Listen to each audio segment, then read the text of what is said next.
नमस्कार दोस्तों, स्वागत है आपका आज के मुख्य समाचार में, जिसमें सबसे पहली और बड़ी खबर में आपको बताएंगे कि सीएम भजनलाल पहली अग्नि परीक्षा में फेल। श्रीकरणपुर में मंत्री सुरेंद्र पाल टीटी 11,261 वोट से हारे। गहलोत ने दी बधाई। जी हां दोस्तों, आपको बता दें कि यहां पर राजस्थान में पहले ही उपचुनाव में बीजेपी को लग गया बड़ा झटका और सीएम भजनलाल अग्नि परीक्षा में फेल साबित हुए। इसी के साथ दूसरी खबर में आपको बताएंगे कि यही वजह है जो हम ईवीएम पर सवाल उठा रहे हैं। जयराम रमेश ने चुनाव आयोग को दिया जवाब। तीसरी खबर में जिक्र होगा कि बिल्किस के 11 दोषी फिर जाएंगे जेल। सुप्रीम कोर्ट से रद्द हुआ गुजरात सरकार की सजा माफी। जज बोले फैसला गलत था। खबर में आगे जिक्र होगा कि भाजपा नेता अमित मालवीय के खिलाफ पुलिस में शिकायत। सीएम ममता के खिलाफ टिप्पणी करने का लगा था आरोप। और इसी के साथ पांचवी खबर में आपको बताएंगे कि 2024 के लिए कांग्रेस तैयार। 539 सीटों पर कोऑर्डिनेटर तैनात। परखेंगे चुनावी तैयारियां, देंगे हाईकमान को फीडबैक। दोस्तों, इसी प्रकार की तमाम बड़ी खबरें आपके लिए लेके आए हैं, लेकिन उससे पहले आपसे निवेदन कि अगर आपको भी ऐसा लगता है कि 2024 में बन रही है इंडिया की सरकार, तो वीडियो को लाइक करके चैनल को सब्सक्राइब कीजिए और बेल आइकन दबाकर कमेंट में लिखिए जय हिंद। रुक करते हैं सबसे पहली और बड़ी खबर की तरफ। दोस्तों, करणपुर विधानसभा स्थगित चुनाव 2023 में बीजेपी व पीएम मोदी को बड़ा झटका लगा है। कांग्रेस प्रत्याशी रुपिंदर सिंह कुन्नर ने यहां पर 11,261 वोटों से जीत दर्ज की है। बीजेपी ने चुनाव से पहले ही सुरेंद्र पाल सिंह को राज्य मंत्री घोषित कर दिया था, जिन्हें हार का सामना करना पड़ा है। राजस्थान के पूर्व मुख्यमंत्री और कांग्रेस के वरिष्ठ नेता अशोक गहलोत ने कहा कि जनता समझ गई है कि सरकार बनने के बाद भी हमारी ताकत कम नहीं हुई। इसका फायदा हमें लोकसभा चुनाव में मिलेगा। राजस्थान में सरकार इनकी बनी, लेकिन मंत्रिमंडल विस्तार में इन्हें देरी हुई। ये कोई सरकार चलाने के तौर तरीके हैं क्या? जनता पर पहले ही इनका प्रभाव खराब पड़ा है, ऐसे में इसका फायदा हमें होगा। अशोक गहलोत ने यहां पर कांग्रेस प्रत्याशी को जीत की हार्दिक बधाई और शुभकामनाएं दी। तो दोस्तों, आपको बता दें कि यहां पर पहले ही चुनाव में सरकार बनने के बाद फेल साबित हुई बीजेपी। आपको क्या कुछ लगता है कमेंट में बताइए। वीडियो को लाइक जरूर कीजिएगा। रुक करते हैं अगली ब्रेकिंग न्यूज की तरफ। जयराम रमेश ने चुनाव आयोग को दिया जवाब। कहा कि यही वजह है जो हम ईवीएम पर सवाल उठा रहे हैं। जी हां दोस्तों, कांग्रेस महासचिव जयराम रमेश ने ईवीएम के मुद्दे पर चुनाव आयोग को जवाब देते हुए पत्र लिखा और इस पत्र में कांग्रेस नेता ने लिखा कि 30 दिसंबर को विपक्षी गठबंधन की तरफ से चुनाव आयोग को भेजे पत्र पर आयोग ने जवाब दिया है। मैंने चुनाव आयोग से ईवीएम और वीवीपैट पर चर्चा और सुझाव के लिए आयोग से मिलने का वक्त मांगा था, लेकिन आयोग ने हमारी मांग को नहीं माना। जयराम रमेश ने चुनाव आयोग को लिखे पत्र को सोशल मीडिया पर साझा किया और इसमें उन्होंने लिखा कि हमारी मांग मानने के बजाय आयोग ने हमें चुनाव आयोग की वेबसाइट पर मौजूद FAQ के जवाब पढ़ने की सलाह दी। जब हमने कहा कि हमारे सवालों के जवाब इन FAQ से नहीं मिल रहे हैं, तो आयोग ने हमारे सवालों को ही गलत बता दिया।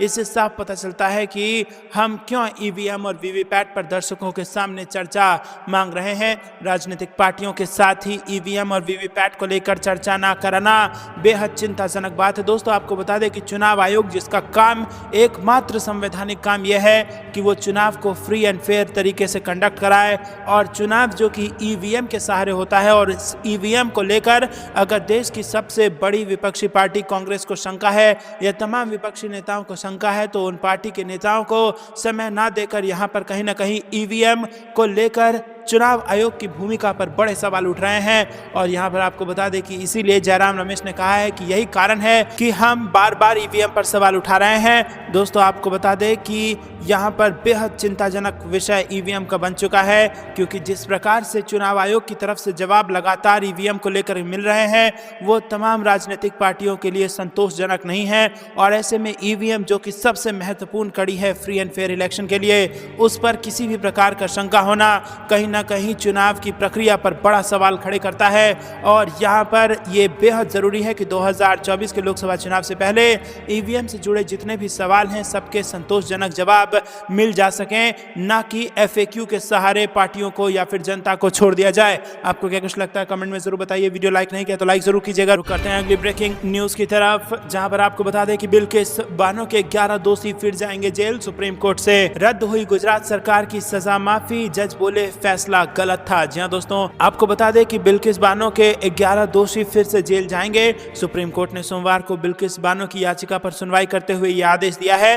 कोर्ट ने कहा कि इन लोगों की सजा माफी का अधिकार गुजरात सरकार के पास नहीं था और उसने फिर भी ऐसा फैसला लिया। ऐसे में हम उस आदेश को रद्द करते हैं और 11 दोषियों को 2 सप्ताह के अंदर कोर्ट में पेश होना होगा। अदालत ने कहा कि इन लोगों की रिहाई का आदेश देने का अधिकार गुजरात सरकार के पास था ही नहीं। शीर्ष अदालत की बेंच ने कहा कि इन दोषियों की सजा माफी का अधिकार अधिकार गुजरात सरकार के पास नहीं था और फिर भी ये फैसला लिया गया। ऐसे में बिल्किस बानो की याचिका सुनवाई के योग्य है। अदालत ने कहा कि बिल्किस बानो के जो दोषी हैं उनके खिलाफ जिस राज्य में केस चला था वहीं की सरकार उनकी सजा माफ कर सकती थी। इसकी बजाय गुजरात सरकार ने फैसला लिया जो गलत था। उसके पास इन लोगों की सजा को माफ करने का कोई अधिकार ही नहीं था।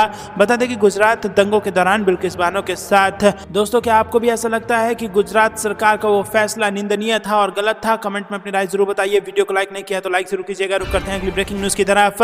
भाजपा नेता अमित मालवीय के खिलाफ पुलिस में शिकायत। सीएम ममता बनर्जी के खिलाफ टिप्पणी करने का है आरोप। जी हां दोस्तों, पश्चिम बंगाल की मुख्यमंत्री ममता बनर्जी के खिलाफ अपमानजनक टिप्पणी करने के आरोप में भाजपा नेता अमित मालवीय के खिलाफ पुलिस में शिकायत दर्ज कराई गई है।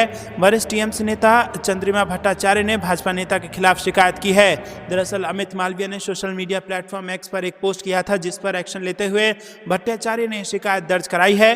दरअसल अपने पोस्ट में अमित मालवीय ने दावा किया था कि प्रवर्तन निदेशालय के अधिकारियों पर हमले के मामले में मुख्य आरोपी फरार टीएमसी नेता शहजाद शेख ममता बनर्जी के संरक्षण के कारण कानून प्रवर्तन एजेंसियों के चंगुल से भागने में कामयाब रहे। दोस्तों, राज्य मंत्री भट्टाचार्य ने रविवार को मीडिया से कहा कि हमने एक शिकायत दर्ज की है और पुलिस से मुख्यमंत्री के खिलाफ अपमानजनक टिप्पणी के लिए मालवीय के खिलाफ तत्काल कार्रवाई कराए जाने का आग्रह किया है। दोस्तों, इसी बीच पश्चिम बंगाल भाजपा ने सच्चाई को चुप कराने के लिए पुलिस का इस्तेमाल करने की कोशिश के लिए टीएमसी की आलोचना की। भाजपा नेता राहुल सिन्हा ने कहा कि अमित मालवीय ने जो भी कहा है वो पूरी तरह सच है। ये टीएमसी सरकार है जो अपराधियों को बचा रही है और इस प्रवृत्ति के कारण राज्य में अराजकता फैल गई है। तो दोस्तों, आपको ये कुछ लगता है कमेंट में जरूर बताइए। वीडियो को लाइक करना मत भूलिएगा। रुक करते हैं अगली ब्रेकिंग न्यूज की तरफ। 2024 के लिए कांग्रेस तैयार। 339 सीटों पर कोऑर्डिनेटर तैनात। परखेंगे चुनावी तैयारियां, देंगे हाईकमान को फीडबैक। जी दोस्तों, कांग्रेस ने आगामी लोकसभा चुनाव की तैयारियां तेज कर दी हैं। पार्टी ने रविवार को 539 लोकसभा क्षेत्र के लिए कोऑर्डिनेटर की लिस्ट जारी की है। ये कोऑर्डिनेटर अपने अपने क्षेत्रों में राजनीतिक स्थिति का आकलन करेंगे और हाईकमान को फीडबैक देंगे। एक्स पर एक पोस्ट में कांग्रेस महासचिव जयराम रमेश ने कहा कि कांग्रेस पार्टी ने 539 संसदीय क्षेत्रों को कवर करने वाले कोऑर्डिनेटर की सूची जारी की है। बाकी 4 और क्षेत्र के लिए जल्द ही सूची आने वाली है। उन्होंने लिखा है तैयार हम, बदलेगा भारत, जीतेगा इंडिया। इससे पहले शनिवार को एक प्रेस कॉन्फ्रेंस में कांग्रेस अध्यक्ष मल्लिकार्जुन खड़गे ने कहा कि पार्टी आने वाले दिनों में फैसला करेगी कि वो कितनी सीटों पर चुनाव लड़ेगी, लेकिन सभी 500 से ज्यादा निर्वाचन क्षेत्रों में उसने अपने पर्यवेक्षकों को अंतिम रूप दे दिया है। जी हां दोस्तों, उन्होंने कहा है कि सीटों की सही संख्या इंडिया ब्लॉक के साझेदारों के साथ बातचीत के बाद ही पता चलेगी। खड़गे ने आगे कहा कि हम हर जगह अपनी कोशिश कर रहे हैं क्योंकि आज हम सोच रहे हैं कि हमें ए सीट मिल रही है, लेकिन हमारे गठबंधन सहयोगी सहमत नहीं हो सकते हैं और कह सकते हैं कि आप सी सीट लें। इसीलिए हम प्रत्येक निर्वाचन क्षेत्र में पर्यवेक्षकों को तैनात कर रहे हैं। उन्होंने कहा कि ये पर्यवेक्षक प्रत्येक संसदीय निर्वाचन क्षेत्र में पहुंचेंगे। इंडिया गठबंधन वहां है, तो जब हम प्रत्येक राज्य में बातचीत करेंगे तो सटीक संख्या सामने आ जाएगी। खड़गे ने कहा कि पदों के बंटवारे पर इंडिया अलायंस के नेता 10 से 15 दिनों के भीतर निर्णय लेंगे। खड़गे की यह टिप्पणी उन अटकलों के बीच आई है कि अलायंस लोकसभा चुनाव से पहले एक संयोजक चुन सकता है। आपको क्या कुछ लगता है कमेंट में बताइए। वीडियो को लाइक नहीं किया तो लाइक जरूर कीजिएगा। रुक करते हैं अगली ब्रेकिंग न्यूज की तरफ। सपा से खतरा, मायावती के ट्वीट पर अखिलेश यादव का करारा जवाब। बोले कुछ लोगों का ट्वीट पढ़ते ही नहीं। जी हां दोस्तों, समाजवादी पार्टी के राष्ट्रीय अध्यक्ष एवं पूर्व मुख्यमंत्री अखिलेश यादव ने एक बार फिर सरकार से किसानों की कर्ज माफी की मांग की है। उन्होंने सवाल करते हुए कहा है कि जब सरकार उद्योगपतियों का 10 लाख करोड़ रुपए का कर्ज माफ कर सकती है तो किसानों का कर्ज सरकार क्यों नहीं माफ कर रही। जब से नोटबंदी हुई है बैंकों में पैसे की कमी नहीं है। उन्होंने स्पष्ट कहा कि ये आंकड़े सरकार द्वारा ही जारी किए गए हैं। मायावती के एक्स पर सपा को लेकर दिए गए बयान पर अखिलेश यादव ने मजाकिया अंदाज में कहा कि कुछ लोगों के ट्वीट तो हम पढ़ते ही नहीं हैं। उन्होंने सभी पदाधिकारियों और कार्यकर्ताओं से चुनाव की तैयारियों में जुट जाने का आह्वान किया। उन्होंने कहा कि चुनाव में अब 100 से भी कम दिन रह गए हैं। ऐसे में सभी पदाधिकारी उत्तर प्रदेश में पार्टी को मजबूत करने में जुट जाएं। उत्तर प्रदेश में सबसे बड़ी भूमिका समाजवादी पार्टी निभाने जा रही है। हमें अपने संगठन पर पूरा भरोसा है और पार्टी पदाधिकारी और कार्यकर्ता समाजवादी पार्टी के कार्यक्रम, नीतियों, फैसलों को जनता तक पहुंचाने का काम करें। सपा अध्यक्ष श्री यादव जिला अध्यक्षों और पदाधिकारियों के साथ बैठक करने के बाद पत्रकारों को संबोधित कर रहे थे। इस दौरान उन्होंने भाजपा सरकार पर जमकर निशाना साधते हुए वोटर लिस्ट में भी छेड़छाड़ करने का आरोप लगाया।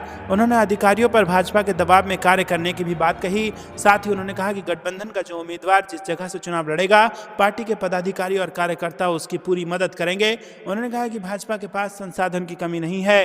प्राइवेट कंपनी एजेंसी को उन्होंने हायर कर रखा है। बूथ मैनेजमेंट के लिए अलग कंपनी है। लड़ाई बड़ी है, इसलिए संगठन के लोग एकजुट होकर कार्य करें। उन्होंने तंज कसते हुए कहा कि देश के प्रधानमंत्री ने कहा, बुंदेलखंड में मिसाइल बनेगी, टैंक बनेंगे, क्या एक भी मिसाइल या टैंक बना? सपा सरकार में हुए सभी कार्यों को भी बिगाड़ कर रख दिया। रुक करते हैं अगली ब्रेकिंग न्यूज की तरफ, जहां पर आपको बता दें दोस्तों कि बीजेपी छोड़ना चाहते हैं डिप्टी सीएम केशव प्रसाद मौर्य। शिवपाल सिंह यादव ने किया बड़ा दावा। जी हां दोस्तों, बीते कुछ दिनों से यूपी के कई सियासी दल बीएसपी पर जुबानी हमले कर रहे हैं, जबकि दूसरी ओर कांग्रेस मायावती को इंडिया गठबंधन के साथ जोड़ने के लिए पूरा जोर लगाए हुए है। अब डिप्टी सीएम केशव प्रसाद मौर्य और समाजवादी पार्टी नेता शिवपाल यादव भी आपस में इस मुद्दे पर भिड़ गए हैं। दोनों में सोशल मीडिया की जंग शुरू हो गई है। डिप्टी सीएम केशव प्रसाद मौर्य ने इस मुद्दे पर रविवार को प्रतिक्रिया देते सोशल मीडिया पर लिखा कि कांग्रेस से बुआ हाथ न मिला ले, कहीं इसलिए तो बबुआ परेशान नहीं है। इस पर शिवपाल यादव ने मोर्चा संभाला और उन्होंने पलटवार करते हुए लिखा कि सरकार अपनी स्वयं के संगठन और सरकार में तो चल नहीं रही, इसीलिए संगठन और सरकार के दायित्व से इतर नजर बहुत पैनी रख रहे हैं और कहीं भाजपाई दंगल में बाहर कर दिए जाने की वजह से दल और दिल बदलने का इरादा तो नहीं। तो दोस्तों, क्या यहाँ पर डिप्टी सीएम का दल और दिल बदलने का इरादा है? ये बड़ा संकेत दिया है शिवपाल सिंह यादव ने। आपको यह कुछ लगता है कमेंट में जरूर बताइए। वीडियो को लाइक नहीं किया तो लाइक जरूर कीजिएगा। रुक करते हैं अगली ब्रेकिंग न्यूज की तरफ। लोकसभा चुनाव से पहले फिर एक्टिव हुए वरुण गांधी, कहा राजनीति में इसलिए नहीं आया कि कुछ बनूं। जी हाँ दोस्तों, आपको बता दें कि 2 दिवसीय दौरे पर अपने संसदीय क्षेत्र पीलीभीत पहुंचे भाजपा सांसद वरुण गांधी ने दर्जनों गांव का दौरा कर जनसभा की और इस दौरान बीजेपी सांसद ने अपनी ही सरकार की नीतियों को लेकर सरकार से उसको सुधार करने की बात कही। और इसके साथ ही वरुण गांधी ने देश की आज़ादी को लेकर महाराणा प्रताप चंद्रशेखर आजाद, नेताजी सुभाष चंद्र बोस जैसे लोगों को याद करते हुए कहा कि उन्होंने देश भावना के लिए देश को आज़ाद करने के लिए बलिदान दिया। इन लोगों ने 1 इंच जमीन के लिए भी देश में राजनीति नहीं की। हम चाहते हैं कि राजनीति में ईमानदार लोग आगे हैं, ना कि आप भला और अपना नाम कमाने वाले लोग। दोस्तों, आपको बता दें कि बीजेपी सांसद वरुण गांधी ने जनसभा के दौरान अग्निवीर योजना का विरोध करते हुए सरकार को उसमें सुधार की बात कही और इसके साथ ही देश में बढ़ती महंगाई के हिसाब से संविदा कर्मियों, शिक्षा मित्र, आंगनवाड़ी को उनके जरूरत के हिसाब से मानदेय बढ़ाए जाने के साथ साथ उन्हें बीमा योजना, स्वास्थ्य सेवाओं का लाभ दिलाए जाने की भी बात कही। वहीं वरुण गांधी ने कहा कि उत्तर प्रदेश में 55% आदमी सीधे तौर पर लखनऊ से उसका मानक तय नहीं होना चाहिए। रुक करते हैं अगली ब्रेकिंग न्यूज की तरफ। बिल्किस मामले में कोर्ट के फैसले के बाद कांग्रेस ने बीजेपी सरकार पर बोला हमला। जी हां दोस्तों, आपको बता दें कि कांग्रेस महासचिव प्रियंका गांधी ने बिल्किस बानो मामले के दोषी की सजा में छूट देने के फैसले को सुप्रीम कोर्ट द्वारा रद्द किए जाने के बाद सोमवार को कहा कि न्याय की जीत हुई है तथा इस निर्णय से जनता का न्याय व्यवस्था के प्रति विश्वास और मजबूत होगा। दोस्तों, आपको बता दें कि यहाँ पर एक ट्वीट सामने आ रहा है प्रियंका गांधी का, जिसमें लिखा है कि अंततः न्याय की जीत हुई। सुप्रीम कोर्ट ने गुजरात दंगों के दौरान बिल्किस बानो के आरोपियों की रिहाई रद्द कर दी है और इस आदेश से भारतीय जनता पार्टी की महिला विरोधी नीति पर पड़ा हुआ पर्दा हट गया है। इस आदेश के बाद जनता का न्याय व्यवस्था के प्रति विश्वास और मजबूत हो गया है। तो दोस्तों, भाजपा की नीतियों को महिला विरोधी नीति बताया और प्रियंका गांधी ने कहा कि जो महिला विरोधी नीतियां भाजपा बनाती है उस राज पर से पर्दा उठा दिया है सुप्रीम कोर्ट ने। आपको क्या कुछ लगता है कमेंट में जरूर बताइए। वीडियो को लाइक नहीं किया तो लाइक जरूर कीजिएगा। रुक करते हैं अगली ब्रेकिंग न्यूज की तरफ।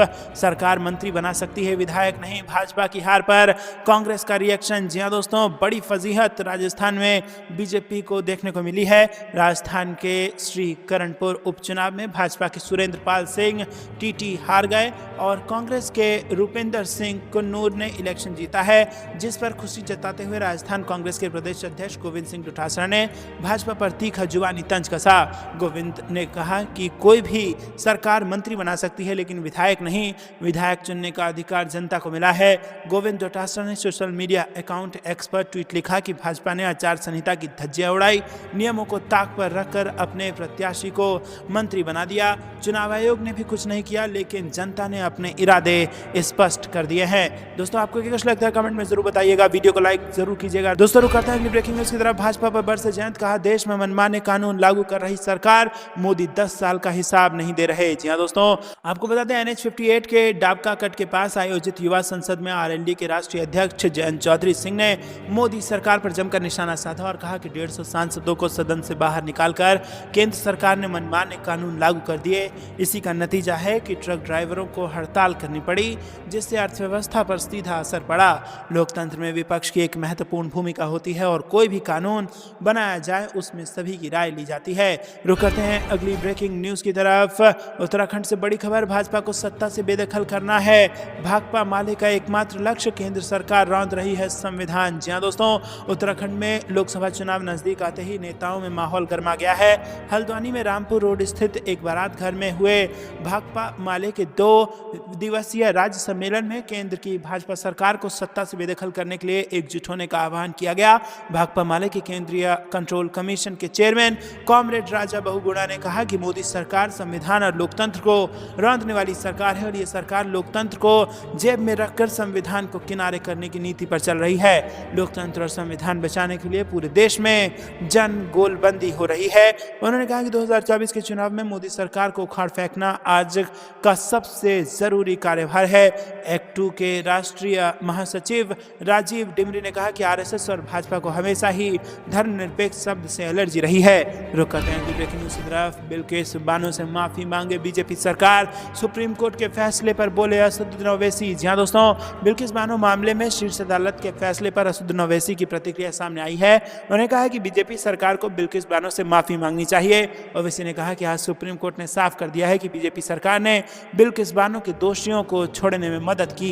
रुक करते हैं अगली ब्रेकिंग न्यूज की तरफ। बंबई हाईकोर्ट के आदेश पर सुप्रीम कोर्ट की रोक, उपचुनाव में देरी पर चुनाव आयोग से पूछे सवाल। जी हां दोस्तों, सुप्रीम कोर्ट ने सोमवार को बंबई हाईकोर्ट के एक आदेश पर रोक लगा दी। दरअसल बंबई हाईकोर्ट ने अपने आदेश में चुनाव आयोग पुणे लोकसभा सीट यहां के सांसद गिरीश बापट के निधन के कारण 29 मार्च 2023 से खाली है। बंबई हाईकोर्ट के आदेश के खिलाफ चुनाव आयोग ने सुप्रीम कोर्ट का रुख किया। चुनाव आयोग ने अपनी याचिका में कहा कि मौजूदा लोकसभा का कार्यकाल 16 जून 2024 को खत्म हो रहा है। ऐसे में अब इस समय उपचुनाव कराने का कोई मतलब नहीं। सुप्रीम कोर्ट ने बंबई हाईकोर्ट के आदेश पर रोक लगा दी, लेकिन उपचुनाव में हुई देरी को लेकर भी सवाल किया। आपको क्या कुछ लगता है कमेंट में बताइए। वीडियो को लाइक नहीं किया तो लाइक जरूर कीजिएगा। रुक करते हैं अगली ब्रेकिंग न्यूज की तरफ। विकसित भारत संकल्प यात्रा में भिड़े बीजेपी नेता, कार्यकर्ता को जड़ा थप्पड़, थाने में रिपोर्ट दर्ज। जी हां दोस्तों, भारतीय जनता पार्टी ने राजस्थान में पूर्ण बहुमत के साथ सरकार तो बना ली है, लेकिन उदयपुर संभाग के टूटकर अलग हुए बांसवाड़ा संभाग में करारी हार के बाद पार्टी गुटबाजी के दर्द से परेशान है। वागड़ की 9 सीटों में से सिर्फ 2 पर बीजेपी को जीत मिली थी। इसके बाद से बीजेपी में कलह का आलम कुछ इस कदर बढ़ गया कि विकसित भारत संकल्प यात्रा में तक दिखाई दिया। इस यात्रा के दौरान पार्टी के नेता आपस में भिड़ गए, कार्यकर्ता को थप्पड़ तक मार दिया गया। और यही नहीं, हाल ही में संपन्न हुए चुनावों में प्रत्याशी रही बीजेपी नेता कृष्णा कटारा ने पिछले विधानसभा चुनाव में प्रत्याशी रहने वाले नेता के खिलाफ थाने में रिपोर्ट दर्ज करवा दी। हाल ही में हुए चुनाव में बीजेपी ने कृष्णा कटारा को प्रत्याशी बनाया था, हालांकि वो चुनाव हार गई। कृष्णा कटारा ने ही पिछले 2 विधानसभा चुनाव में बीजेपी प्रत्याशी रहे खेमराज गरासिया सहित 3 व्यक्तियों के खिलाफ रिपोर्ट दी है। अगली ब्रेकिंग न्यूज की तरफ। लालू यादव झटका नहीं, अब की बार पटका देंगे। लालू का गजब अंदाज तेजी से हो रहा है वायरल। जी हां दोस्तों, आपको बता दें कि यहाँ पर राजद प्रमुख लालू प्रसाद यादव अपने अंदाज को लेकर अक्सर सुर्खियों में बने रहते हैं। देश में लोकसभा चुनाव कुछ ही महीनों बाद आयोजित होने वाला है और इस बीच लालू यादव का एक वीडियो सोशल मीडिया पर खूब वायरल हो रहा है। इसमें लालू मजाकिया अंदाज में अपने विपक्षियों पर तंज कसते हुए नजर आ रहे हैं। हालांकि वीडियो काफी पुराना है और इस वीडियो उस वक्त का है जब लालू संसद के सदस्य थे। वीडियो में लालू संसद को संबोधित करते हुए नजर आ रहे हैं और वो कहते हैं कि आप 1500 रुपए दे रहे हैं, ये तो ऐसा है जैसे ऊंट के मुंह में जीरा का फोरन। उन्होंने कहा कि चारों तरफ हमारी राजनीति देखिए और चारों तरफ अगर परिवार है, बच्चे हैं तो खर्चा ज्यादा है। उन्होंने कहा कि हर चीज में नेता लोग चोर हैं और भ्रष्ट हैं कहा जाता है। रुक करते हैं अगली ब्रेकिंग न्यूज की तरफ, जहां पर आपको बता दें कि यूपी की सभी 80 सीटों पर कांग्रेस ने बनाए प्रभारी। रायबरेली में इंदल रावत, अमेठी में होंगे मनीष। जी हां दोस्तों, यहां पर ये बड़ी खबर आ रही है उत्तर प्रदेश के लोकसभा चुनाव से जुड़ी हुई, जहां पर आपको बता दें कि लगातार उत्तर प्रदेश में सभी पार्टियां चुनाव के माहौल में जुट गई हैं और इसी बीच 5 राज्यों की चुनावी हार से निराश कांग्रेस एक्टिव होने की कोशिश कर रही है और शुक्रवार को उसने यूपी की सभी सीटों पे प्रभारी घोषित कर दिया। राहुल गांधी अमेठी और सोनिया गांधी रायबरेली से चुनाव लड़ सकती हैं। रुक करते हैं अगली ब्रेकिंग न्यूज की तरफ। समाजवादी पार्टी का पीडीए पर फोकस, अखिलेश यादव ने दिया पीडीए ही एनडीए को हराएगा का नारा। जी हां दोस्तों, लोकसभा चुनाव के लिए भाजपा को घेरने के लिए तैयारी कर शुरू हो चुकी है और बूथ पंचायत पर पीडीए को लामबंद कर समाजवादी पार्टी बीजेपी को धूल चटा सकती है। पंचायत के लिए जिलों में प्रशिक्षण देने का काम शुरू। जातीय जनगणना व आरक्षण जैसे मुद्दे पर पीडीए को करेगी जागरूक पार्टी और पार्टी ने अपने फ्रंटल संगठन को ये काम सौंप दिया है और इसीलिए पार्टी ने इसके लिए बड़ी तैयारी भी शुरू कर दी है। दोस्तों आपको क्या कुछ लगता है कमेंट में जरूर बताइए। वीडियो को लाइक नहीं किया तो लाइक जरूर कीजिएगा। रुक करते हैं अगली ब्रेकिंग न्यूज की तरफ। आरएलडी की युवा सांसद कार्यक्रम में जयंत चौधरी बोले कि सरकार बनते ही सबसे पहले अग्निवीर योजना को खत्म कर देंगे। जी हाँ दोस्तों, यहाँ पर अग्निवीर योजना को लेकर लगातार पार्टियां बीजेपी पर हमलावर है और अब उत्तर प्रदेश में आरएलडी ने भी कुछ इसी प्रकार का ऐलान कर दिया है। तो दोस्तों ये थी दिन भर की सारी जरूरी और बड़ी खबरें। अंत तक बने रहने के लिए बहुत बहुत धन्यवाद। जाने से पहले वीडियो को लाइक और चैनल को सब्सक्राइब करके बेल आइकन दबाइए और कमेंट में लिखे जय हिंद। अभी के लिए इतना ही। जय हिंद, जय भारत।